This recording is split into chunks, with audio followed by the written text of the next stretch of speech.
न्याय संगत से मैं प्रणीत पाराशर। बहुचर्चित एवं नवीनतम मामलों की श्रृंखला में आज हम मध्य प्रदेश उच्च न्यायालय द्वारा दिए गए 8 जून 2020 के निर्णय पर बात करेंगे। केस का नाम है अनुश्री गोयल वर्सेस मध्य प्रदेश राज्य, रिट पिटीशन नंबर 7739/20। इस मामले में मध्य प्रदेश उच्च न्यायालय ने 2 साल के बच्चे की कस्टडी से संबंधित बंधी प्रत्यक्षीकरण की याचिका को अनुमति दी। पहले मैं आपको बताता हूं कि बंदी प्रत्यक्षीकरण रिट क्या है और वो किस उद्देश्य के लिए उसका यूज किया जाता है।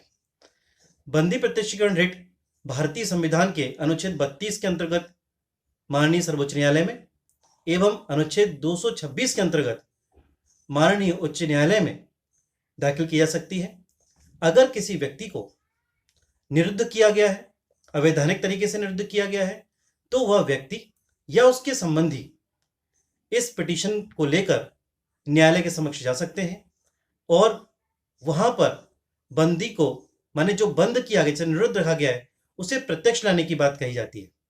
अर्थात इस रिट के निर्णय में न्यायालय उसे मुक्त करने के लिए आदेश करते हैं।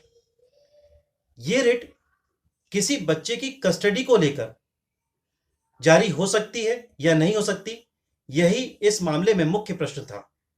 अब हम इस मामले में क्या तथ्य हैं उन पर बात करते हैं। मामला यह है कि रिट 2 साल के बच्चे की एक मां ने दायर की। बच्चे का जन्म अमेरिका में हुआ, उसकी नागरिकता भी अमेरिका की है। बच्चे का जन्म होने के बाद बच्चे के पिता ने अमेरिका के कोर्ट से एक्स पार्टी रिस्ट्रेंट, माने निषेधाज्ञा का एक आदेश लिया, जिसके अंतर्गत 2 साल के बच्चे की मां को वापस अपने माता पिता के घर इंदौर आना पड़ा। जबकि जो 2 साल का बच्चा था उसको उसके पिता ने अपने माता पिता अर्थात बच्चे के दादा दादी जो कि ग्वालियर में रहते थे उनके पास रख दिया और उसकी देखरेख करने के लिए एक पावर अटॉर्नी दादा दादी के नाम, बच्चे के दादा दादी के नाम, अर्थात जो पिता है उसने अपने माता पिता के नाम प्राधिकृत किया। अब बच्चे को की कस्टडी को लेकर माता ने मध्य प्रदेश हाईकोर्ट का रुख किया। तब हाईकोर्ट के समक्ष सबसे पहले प्रश्न यह था कि इस मामले में जो बंदी प्रत्यक्षीकरण की रिट लगाई जा रही है वो रिट क्या बच्चे की कस्टडी के संबंध में जारी की जा सकती है। इस पर कोर्ट ने रिट के क्षेत्राधिकार एवं गार्जियन एंड वार्ड एक्ट 1890 उसके अंतर्गत उसे रद्द न करने का एक मन बना लिया।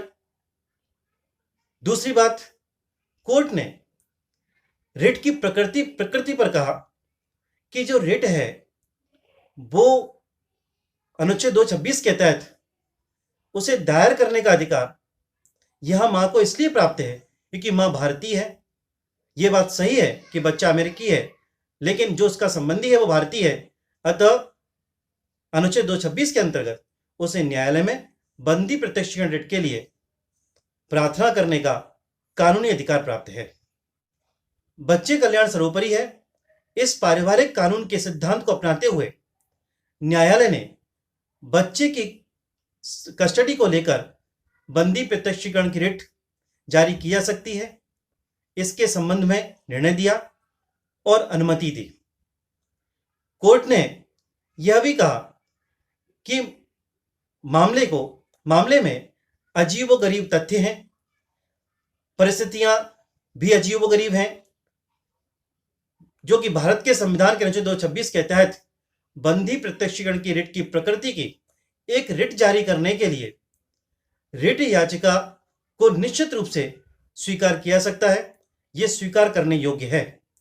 अतः बच्चे के कल्याण और अन्य बातों पर ध्यान दिया जाए तो इस न्यायालय की यह राय है कि बच्चे को मां के पास होना चाहिए। इस तरह से कोर्ट ने इस मामले के संबंध में एक पूर्व न्यायिक दृष्टांत जो कि माननीय सर्वोच्च न्यायालय में के द्वारा निर्णित किया गया था। केस का नाम है कैप्टन दुष्यंत सोमल वर्सेस सुषमा शोभल 1981। इसका भी रेफरेंस दिया। इस मामले में सर्वोच्च न्यायालय ने बंदी प्रत्यक्षीकरण की रिट को अनुमति देते हुए बच्चे की कस्टडी को याचिकाकर्ता को देने का निर्देश दिया था। इस मामले में मध्य प्रदेश हाईकोर्ट ने हिंदू माइनॉरिटी एवं गार्जियनशिप एक्ट 1956 की धारा 6 के अंतर्गत बच्चे की कस्टडी मां के पास होनी चाहिए, यह भी निर्णय दिया।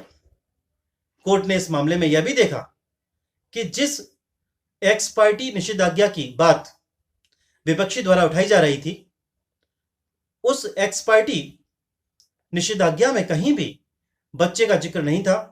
ऐसी कोई बात उसमें नहीं थी जिससे कि यह पता चलता हो कि बच्चे की कस्टडी पिता के पास रहेगी। कोर्ट ने यह भी देखा कि जो एक्स पार्टी आदेश है वो एक पक्षी है, दोनों पक्षकार उसमें उपस्थित नहीं हुए हैं। अतः उस आदेश में कहीं भी बच्चे के बारे में कोई उल्लेख नहीं है। यह एक बच्चे की कस्टडी को लेकर एक बहुत महत्वपूर्ण मामला है। उससे भी ज्यादा यह महत्वपूर्ण इसलिए है क्योंकि अब बंदी प्रत्यक्षीकरण की रिट को एक बच्चे की कस्टडी को के प्रश्न पर भी न्यायालय में मां के द्वारा अर्थात उसके संबंधियों द्वारा न्यायालय में प्रार्थना की जा सकती है और अपने पक्ष में निर्णय लिया जा सकता है।